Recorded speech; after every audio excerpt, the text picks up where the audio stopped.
Right now, we're seeing a notable uptick in education sentiment at plus 0.27, despite a momentum dip of minus 0.35 over the last 24 hours.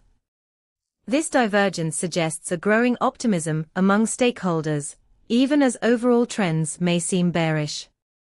With 20 semantic clusters, our API meticulously breaks down sentiments to reveal nuanced insights you can leverage. Imagine using this data for targeted marketing campaigns aimed at educational platforms. You could pinpoint which aspects resonate positively with your audience, despite the current momentum suggesting caution. Our API returns detailed sentiment analysis, allowing you to drill down into the specifics of what's driving these changes. To explore how you can integrate this into your projects, head over to pulsebit.lojenterprise.com/docs.